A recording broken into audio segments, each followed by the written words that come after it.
전문가들이 원전 이야기 꺼낼 때마다 반드시 나오는 이름이 있죠. 두산에너빌리티, 현대건설. 방송마다, 유튜브마다, 증권사 리포트마다 이 두 이름이 먼저 나옵니다.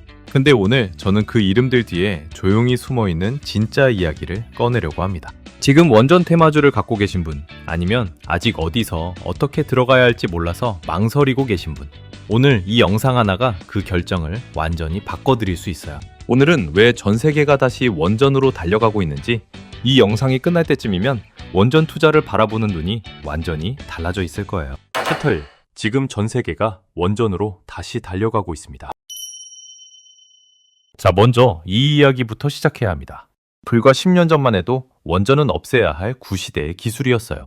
독일은 원전을 전부 껐습니다. 일본은 후쿠시마 사고 이후로 원전 문을 걸어 잠갔고요. 우리나라도 탈원전을 공식 선언한 적이 있었죠. 그야말로 원전의 시대는 끝났다는 분위기였습니다. 그런데 지금은 어떻게 됐을까요? 2023년 말 아랍에미리트에서 열린 유엔 기후변화 협약 총회에서 전 세계 22개 나라가 한 목소리로 선언했습니다. 2050년까지 원자력 발전 용량을 지금의 3배로 늘리겠다.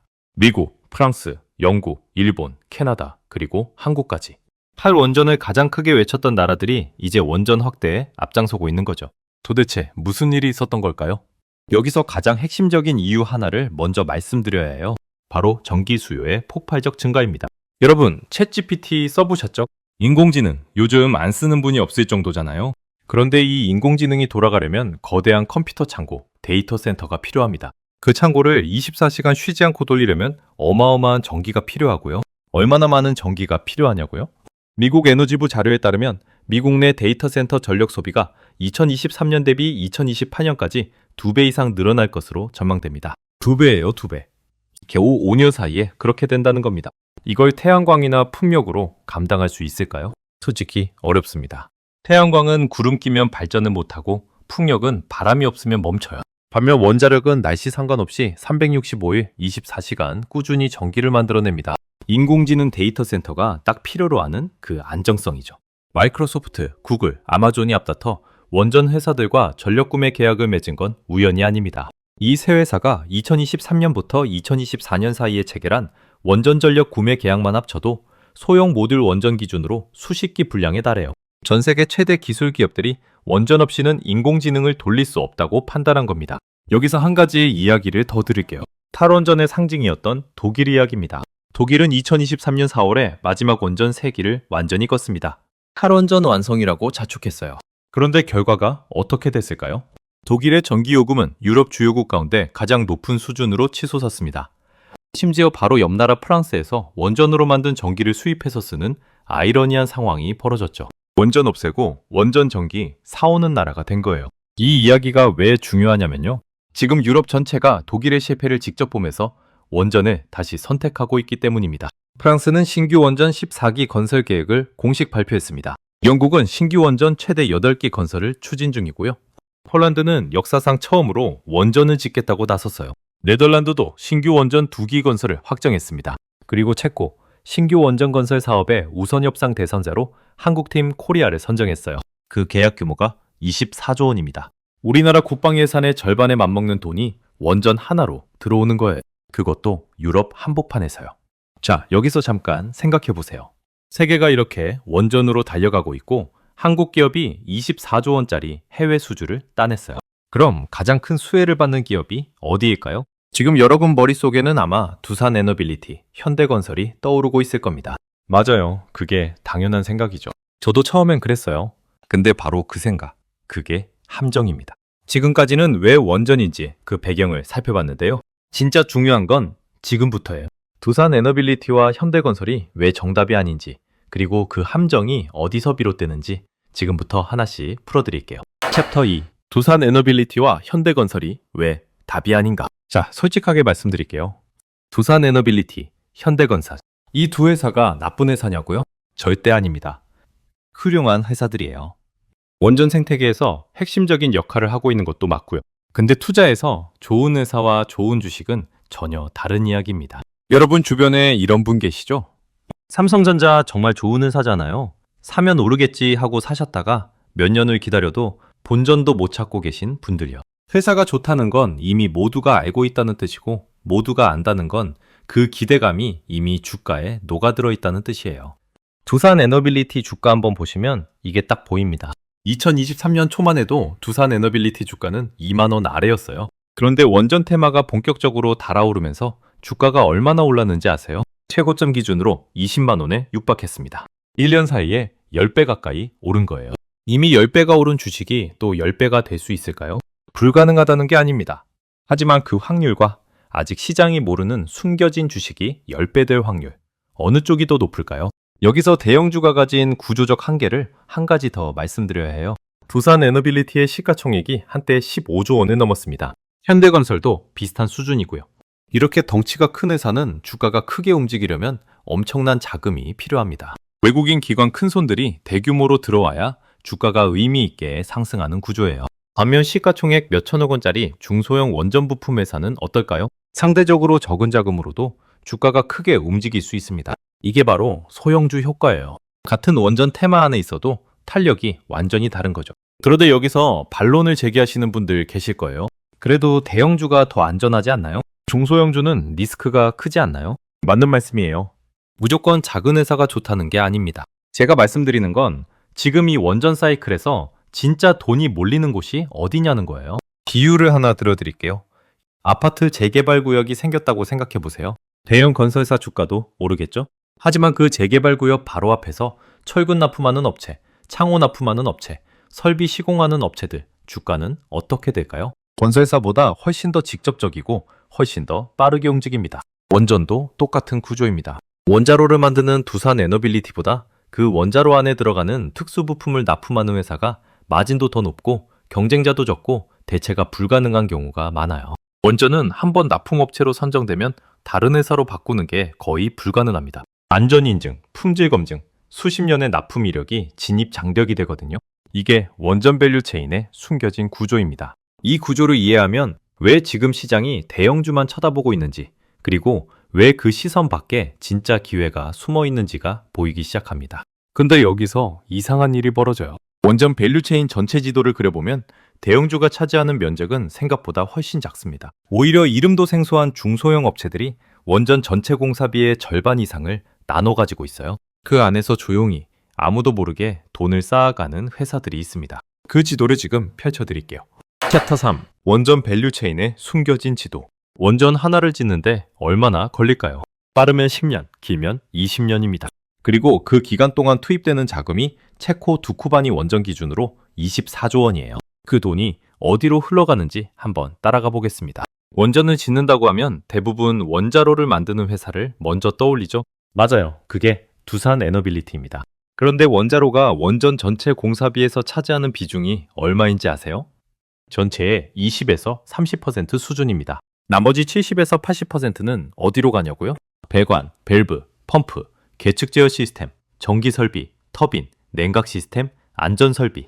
이 수천 가지 부품과 서비스를 납품하는 수백 개의 협력업체들이 나눠 가집니다. 이게 바로 원전 밸류 체인의 실제 구조예요.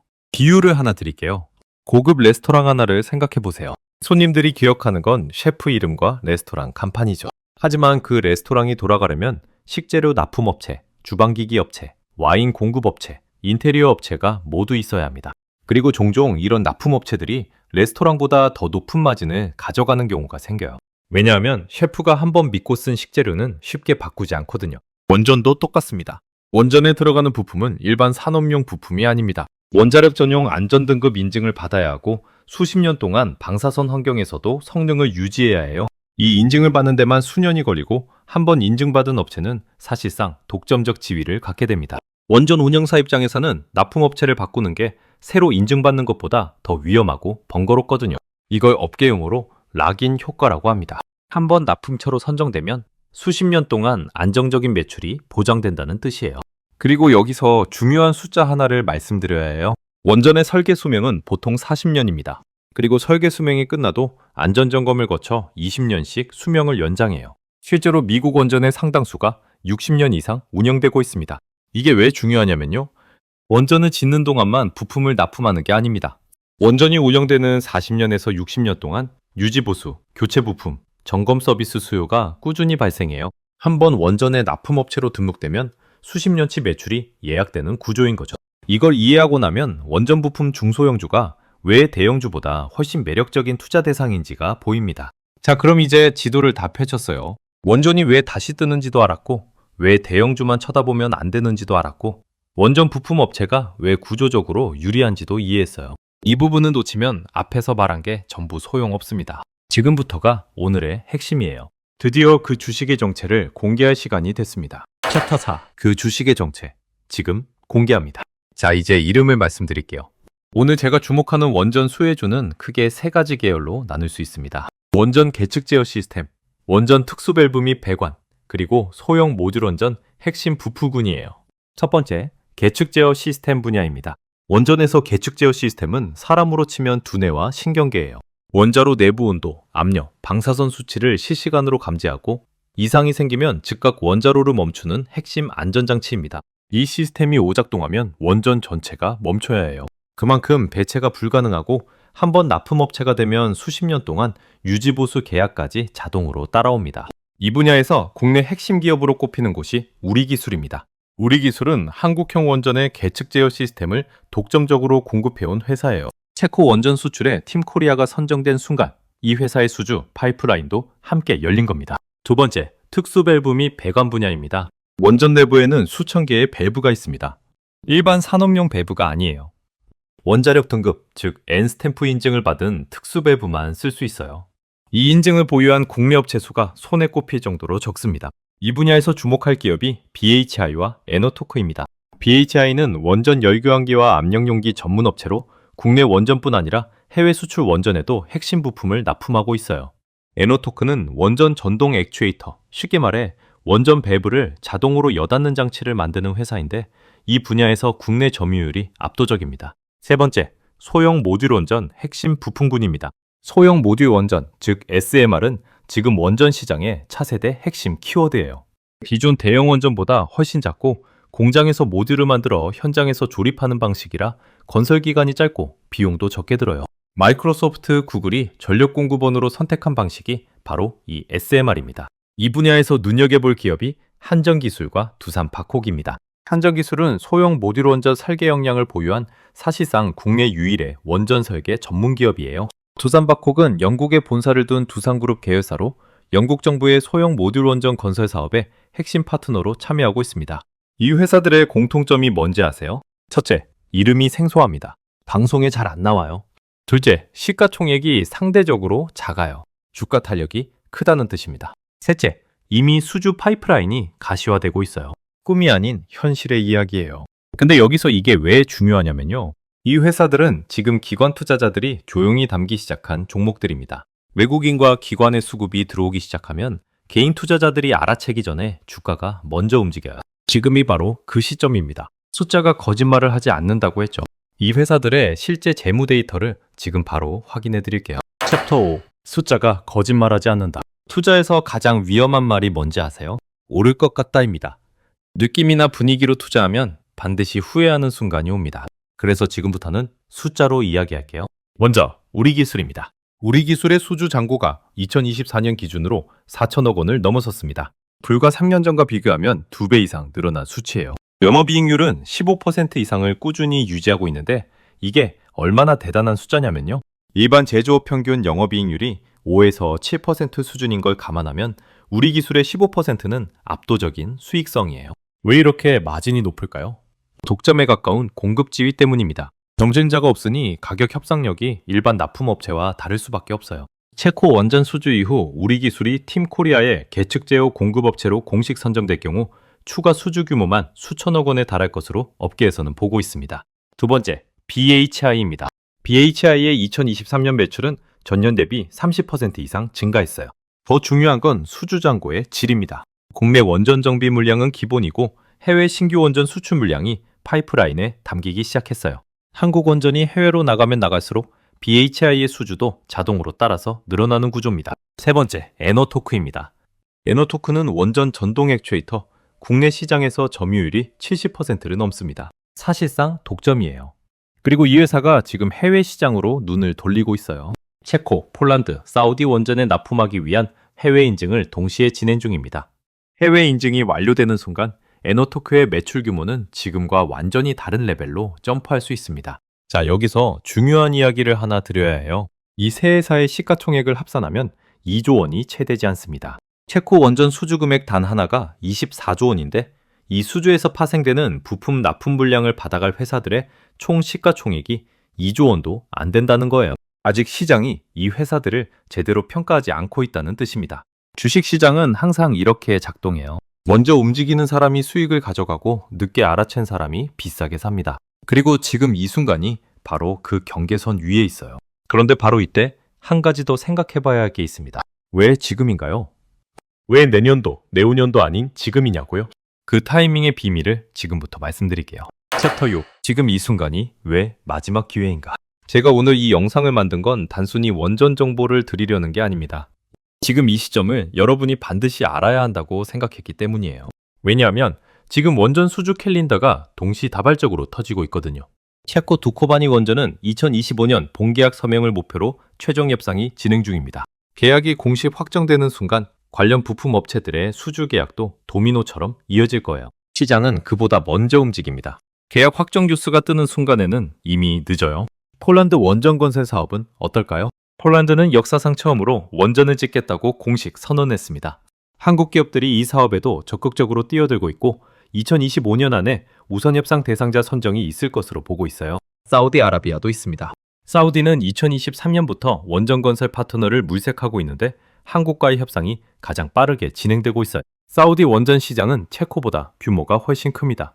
수십조 원대의 수주 가능성이 열려 있어요. 그리고 여기서 반드시 짚어야 할 것이 있습니다.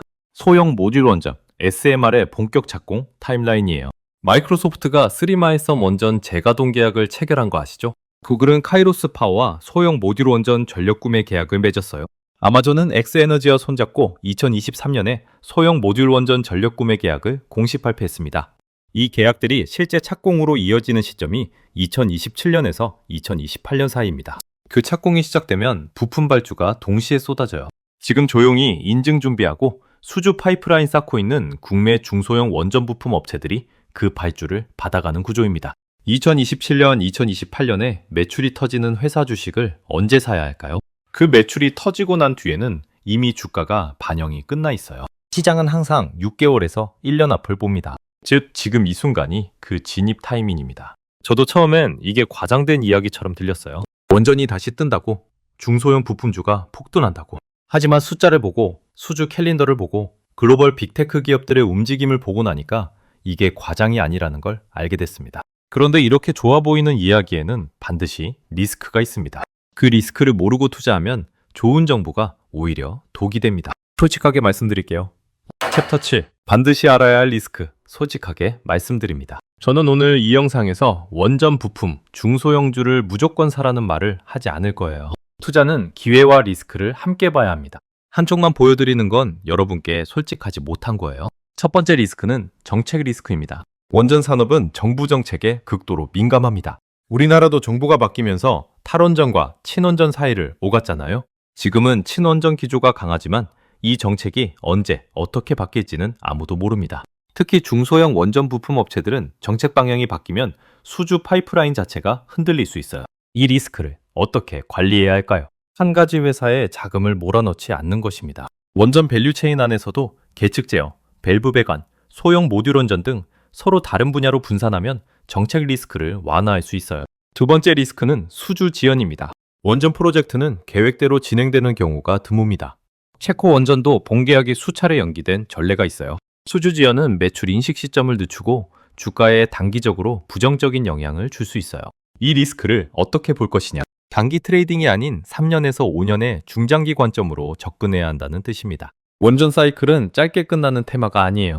20년 이상 이어지는 메가 사이클입니다. 경기 등락에 흔들리지 않을 마음의 준비가 필요해요. 세 번째 리스크는 변동성입니다. 중소형주는 대형주보다 주가 변동성이 큽니다. 하루에 10% 이상 오르기도 하지만 반대로 10% 이상 빠지기도 해요. 이 변동성을 견딜 수 없다면 처음부터 진입하지 않는 게 맞습니다. 그렇다면 어떻게 접근해야 할까요? 분할 매수입니다. 한꺼번에 다 넣지 말고 3번에서 5번에 나눠서 담는 거예요. 주가가 빠지는 날 오히려 더 담을 수 있는 기회로 볼 수 있는 심리적 여유가 생깁니다. 그리고 가장 중요한 말씀을 드릴게요. 오늘 영상은 특정 종목 매수를 권유하는 것이 아닙니다. 투자 판단과 책임은 반드시 본인이 하셔야 해요. 저는 이 흐름과 구조를 보는 눈을 들인 거고, 실제 투자 결정은 여러분 각자의 상황과 판단에 따라야 합니다. 좋습니다. 리스크까지 솔직하게 드렸어요. 이제 마지막입니다. 오늘 이 모든 이야기를 정리하고 여러분이 당장 오늘 할 수 있는 한 가지를 말씀드릴게요. 챕터 8. 오늘 당장 이것 하나만 하세요. 자, 처음에 제가 이런 이야기로 시작했죠. 두산에너빌리티, 현대건설. 방송마다 나오는 이 두 이름 뒤에 조용히 숨어있는 진짜 이야기를 꺼내겠다고요. 이제 그 답이 보이시죠? 원전은 20년 이상 이어질 메가사이클입니다. 그 안에서 진짜 돈을 버는 건 간판을 다한 대형주가 아니라 대체 불가능한 부품을 독점 공급하는 중소형 업체들이에요. 원전 하나를 짓는 데 드는 비용의 70에서 80%가 이 회사들에게 흘러가는 구조이고, 한번 납품업체로 등록되면 수십 년치 매출이 예약되는 락인 효과까지 갖추고 있습니다. 체코 본계약, 폴란드 협상, 사우디 수주, 소형 모듈 원전 착공. 이 타임라인이 2025년부터 2028년 사이에 집중돼 있어요. 시장이 그 매출을 주가에 반영하는 건 그보다 6개월에서 1년 빠릅니다. 그 시간이 지금이에요. 그럼 오늘 당장 뭘 하면 될까요? 딱 하나만 하세요. 오늘 증권사 앱 열어서 우리 기술, BHI, 에너토크 세 종목을 관심 종목에 등록하세요. 사지 않아도 됩니다. 일단 지켜보는 것부터 시작하세요. 이 회사들의 수주 뉴스, 실적 발표, 기관 수급 변화를 석 달만 지켜보시면 제가 오늘 드린 이야기가 실제로 숫자로 확인되는 걸 보게 되실 거예요. 투자는 모르는 것에 뛰어드는 게 아니라 아는 것을 기다리는 겁니다. 두산에너빌리티, 현대건설. 뉴스에 나오는 이름들이죠. 모두가 아는 회사예요. 그런데 모두가 아는 주식은 이미 모두가 산 주식입니다. 두산에너빌리티가 1년 만에 5배 오른 건 맞아요. 근데 지금 사면 다시 5배가 될까요? 증권사 평균 목표 주가가 지금 가격에서 한 자릿수 %예요. 이미 기대감이 주가에 다 반영됐다는 뜻이죠. 원전 시대가 왔다는 방향은 정확합니다. 틀리지 않았어요. 근데 그 방향에서 돈을 버는 자리가 어딘지는 다시 생각해 봐야 합니다. 오늘은 원전 밸류체인에서 아직 시장이 발견하지 못한 종목들을 말씀드릴게요.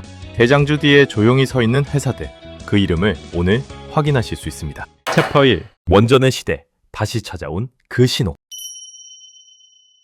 2026년 지금 전 세계에서 이상한 일이 벌어지고 있습니다. 친환경 에너지를 외치던 나라들이 줄줄이 원전으로 돌아서고 있어요. 독일은 8원전 선언을 사실상 뒤집었죠. 프랑스는 오히려 원전을 더 짓겠다고 했습니다. 미국은 에너지 안보를 이유로 원전을 국가 전략의 핵심에 올려놨어요. 왜 이런 일이 벌어지는 걸까요? 이유가 세 가지입니다. 첫 번째는 인공지능이에요. 생성형 인공지능 서비스 하나를 검색하면 일반 검색의 10배 이상 전기가 들어갑니다. 전 세계 곳곳에 데이터 센터가 세워지면서 전력 수요가 폭발적으로 늘어나고 있어요. 근데 태양광이나 풍력은 해가 없거나 바람이 없으면 전기가 안 나오죠.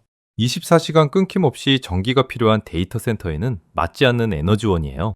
반면 원전은 날씨에 상관없이 24시간 안정적으로 전기를 공급할 수 있는 유일한 에너지원입니다.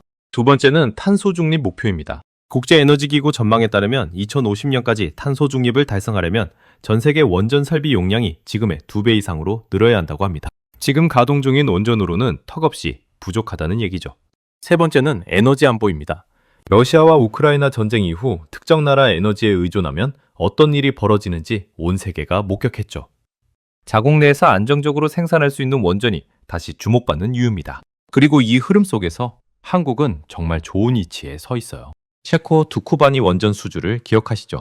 한국이 2024년에 해외 원전을 수주했을 때 두산에너빌리티 하나만 해도 총 5.6조 원을 가져갔습니다. 폴란드, 카자흐스탄, 미국까지 한국 원전 기업에 러브콜을 보내는 나라가 줄을 서고 있어요. 지금이 어떤 시대인지 느껴지시죠? 근데 여기서부터가 진짜예요.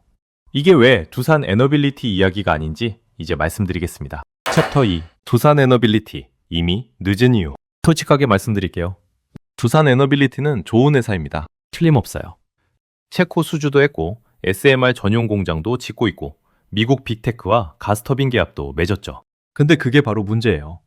2025년 4월 두산에너빌리티 주가가 얼마였는지 기억하시나요? 19,960원이었습니다. 그 주가가 2026년 2월에는 99,900원을 찍었어요. 1년 사이에 5배 가까이 오른 거죠. 지금 주가는 11만 5천 원대를 오가고 있습니다. 증권사들이 목표 주가를 제시했어요. 최고가 15만 7천 원, 최저가 9만 2천 원입니다. 지금 가격에서 사면 올라봤자 15에서 20% 수준이에요. 물론 그것도 수익이죠. 근데 여러분이 원전 주식에 기대하는 수익이 그 정도인가요? 100배 오른다는 말은 이런 맥락입니다. 이미 5배 오른 주식에서 나오는 게 아니라 아직 시장이 발견하지 못한 주식에서 나오는 거예요. 주식 시장에는 이런 구조가 반복됩니다. 가장 유명한 종목이 먼저 움직이고 그 다음에 그 뒤를 바치는 공급망 전체가 차례로 따라 올라가요. 반도체 슈퍼사이클 때 기억하세요? 삼성전자가 먼저 움직이고 나서 반도체 소재, 부품 장비 회사들이 차례로 폭등했잖아요. 원전도 똑같습니다. 두산 에너빌리티가 먼저 5배 올랐어요. 그 다음 차례는 원전 생태계 전체의 공급망이에요. 근데 지금 그 공급망 주식들은 얼마나 올랐을까요? 아직 절반도 반영이 안 됐습니다. 여기까지는 좋았어요. 문제는 그 다음이에요. 그 공급망 중에서 어떤 회사를 봐야 하는지 지금부터 하나씩 뜯어보겠습니다. 챕터 3. 원전 생태계의 진짜 돈 어디서 나오는가? 원전을 하나 짓는다고 생각해보세요. 어마어마한 프로젝트죠. 원자로를 설계하고 핵심 기자재를 만들고 현장에서 철골 구조물을 세우고 배관과 배부를 연결하고 완공 이후에는 수십 년 동안 유지 보수를 합니다. 그리고 결국엔 해체까지 해야 하죠.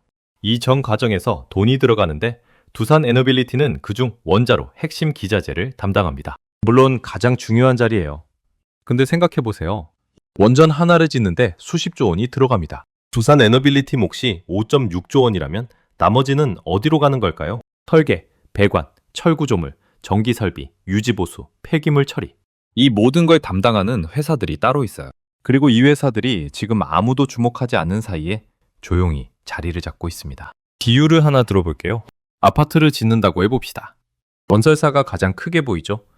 근데 실제로 그 아파트에 들어가는 창문, 엘리베이터, 배관, 전선을 만드는 회사들은 그 건설사가 짓는 모든 아파트에 납품을 해요. 건설사는 수주가 없으면 못 짓지만 부품 회사들은 한 번 납품 관계가 맺어지면 프로젝트 내내 수익이 들어옵니다. 어떤 회사가 더 안정적인지 이제 감이 오시죠? 원전도 마찬가지예요.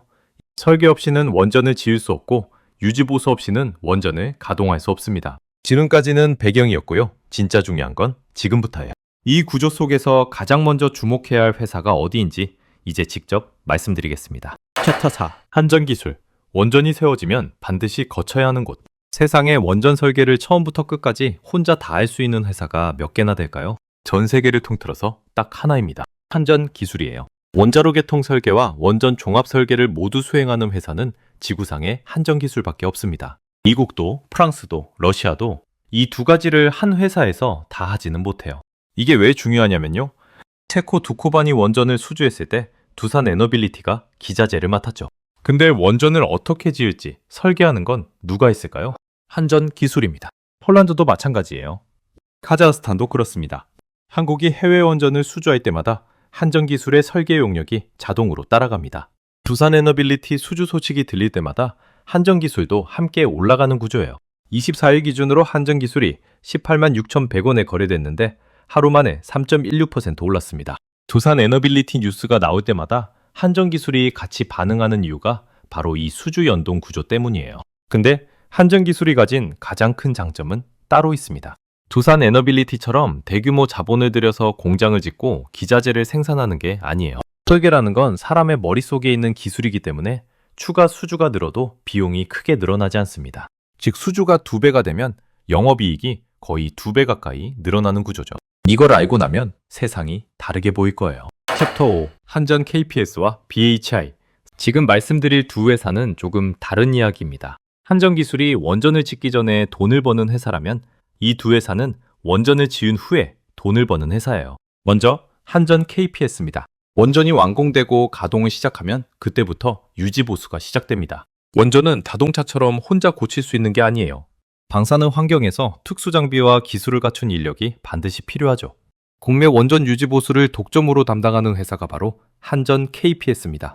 독점이라는 단어를 잘 보셔야 해요. 원전이 한 기 늘어날 때마다 한전 KPS의 이익감이 자동으로 늘어납니다. 경쟁사가 없어요. 정부가 2037년부터 2038년 사이에 새 원전 2기를 가동한다고 결정했습니다. 그 원전들도 결국 한전 KPS가 평생 유지 보수를 해야 해요. 원전의 수명이 통상 40에서 60년이라는 점을 감안하면 지금 수주가 들어오는 원전들이 한전 KPS의 40년 이상의 매출을 보장한다는 뜻이죠. 그 다음은 BHI입니다. BHI는 발전소용 보일러를 만드는 회사예요. 여기까지만 들으면 평범해 보이죠? 근데 이 회사가 원전과 연결되는 이유가 따로 있습니다. 원자력 융합 원천 기술과 사용 후 해결료 수송, 저장 용기, 차폐체 개발까지 담당하고 있어요.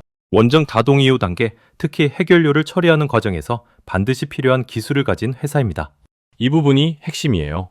사용 후 해결료 처리는 피할 수 없는 과정입니다. 원전이 돌아가는 한 반드시 발생하는 비용이고 그 비용을 담당하는 회사가 BHI라는 거죠. 한전 KPS가 원전의 평생 건강관리를 담당한다면 BHI는 원전이 남긴 것들을 처리하는 회사입니다. 둘 다 원전이 세상에 존재하는 한 없어지지 않는 수요예요. 이 부분을 놓치면 앞에서 말한 게 전부 소용없어요. 챕터 6. 보성파워텍. 시가총액이 작을수록 폭발력이 크다. 자, 이제 가장 흥미로운 이야기를 할 시간이에요. 보성파워텍이라는 회사 이름 들어보신 분 계세요? 아마 많지 않으실 거예요. 이게 바로 오늘 제가 이 회사를 말씀드리는 이유입니다. 보성파워텍은 원전 철구조물을 만드는 회사예요. 쉽게 말하면 원전이 들어설 자리에 세워지는 거대한 철골 뼈대를 만드는 곳입니다. 칭고리 원전 3호기, 4호기 기억하시죠? 그 원전의 철구조물을 보성파워텍이 납품했어요. 그뿐만이 아닙니다. 국내 최초로 KPIC, 즉 원전 품질 보증 내진 1등급 강구조물 제작 인증을 받은 회사예요. 이 인증이 없으면 원전 철구조물 사업에 참여 자체가 안 됩니다. 그리고 SMR, 소형 모듈 원전 연구소 철골 공급 계약 85억 원도 따냈습니다. 자, 이제 숫자 이야기를 해볼게요. 2026년 2월 20일 하루 동안 보성파워텍이 29.82% 올랐어요. 하루에 30% 가까이죠. 두산에너빌리티가 같은 날 몇 퍼센트 올랐을 것 같으세요? 한 자릿수였습니다.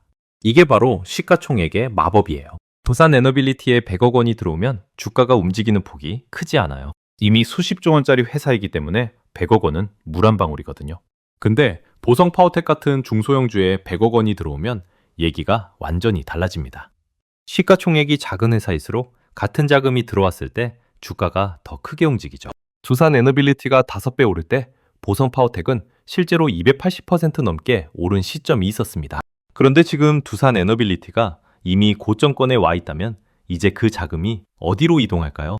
바로 아직 덜 오른 원전 중소형주로 이동합니다. 그리고 보성파워텍은 그 이동 경로 위에 정확히 있어요. 근데 바로 이때 아무도 예상 못한 일이 터져요. 챕터 7. 지금 이 순간이 왜 마지막 기회인가? 이 이야기를 이해하려면 하나의 시간표를 봐야 합니다. 2026년 3월 두산에너빌리티가 경남 창원공장 부지에 세계 최초 SMR 전용 공장을 착공했어요. 2026년부터 2031년까지 총 8,068억 원이 투자됩니다. 공장이 착공된다는 건 이제 본격적인 발주가 시작된다는 뜻이에요. 철구조물이 필요하고 배관이 필요하고 설계 용역이 필요합니다. 한국 정부도 2037년 가동 목표의 대형 원전 2기 건설을 공식화했어요. 발주 시점이 눈앞으로 다가온 거죠. 미국도 마찬가지입니다. 에너지부가 SMR 실증 지원을 공식 발표했고 한국 기업들과의 협력이 구체화되고 있어요. 체코, 폴란드, 카자흐스탄, 미국. 이 모든 프로젝트에서 공통적으로 필요한 게 있어요. 설계, 기자재, 철구조물, 유지보수, 폐기물 처리입니다. 메리츠증권은 이런 분석을 내놨습니다. 2026년 원전 랠리 수혜가 중소형 부품주로 확산될 것이라고요. 지금까지 원전 테마는 두산에너빌리티, 한국전력, 현대건설 같은 대형주 중심으로 움직였습니다. 근데 대형주가 먼저 달리고 나면 그 이후에는 반드시 밸류체인 전체로 자금이 흘러들어요. 그 흐름이 지금 막 시작되고 있습니다. 이게 왜 마지막 기회냐면요. 이 자금이 중소형주로 이동하는 창이 그렇게 길지 않아요. 한번 이슈가 터지면 이틀 만에 30% 오르고 모두가 알게 된 다음에 사면 이미 늦어요. 보성파워텍이 하루 29.82% 올랐을 때 그 전날 그 주식을 아는 사람이 얼마나 됐을까요? 지금 이 영상을 보고 계신 여러분은 그 전날에 있는 사람들입니다. 챕터 8. 오늘 당신이 해야 할 단 하나의 행동. 처음에 이 시 이야기를 꺼냈습니다. 퇴직금 5천만 원을 두산에너빌리티에 넣었다가 흐름을 놓쳐버린 이야기요. 이 시의 문제가 뭔지 이제 아시겠죠? 두산에너빌리티가 나쁜 주식이 아니었어요. 이 시는 타이밍을 놓쳤습니다.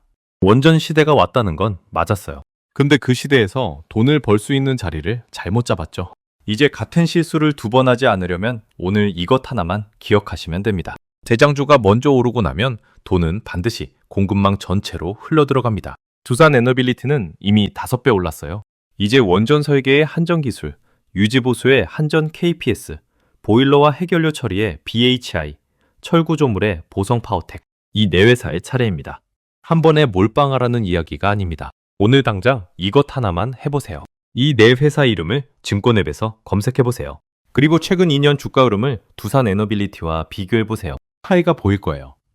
대장주가 얼마나 먼저 달렸는지, 나머지가 얼마나 늦게 따라오는지, 그리고 지금이 어느 지점인지가 눈에 들어올 거예요. 투자는 항상 본인의 판단과 책임입니다. 이 영상은 정보를 드리는 거지 사라는 말이 아니에요. 다만 이것 하나는 드리고 싶습니다. 처음에 이씨 이야기를 꺼냈죠. 이씨는 두 번째 기회에서는 달랐습니다. 처음 실패 이후에 공부를 했고 밸류체인 전체를 봤고 아직 덜 오른 종목들을 미리 담았어요. 그리고 지금 이씨 계좌는 처음과 완전히 다른 이야기를 써내려가고 있습니다. 처음에 던졌던 질문, 이제 답이 보이시죠? 이씨가 울었던 이유는 두산 에너빌리티 때문이 아니었어요.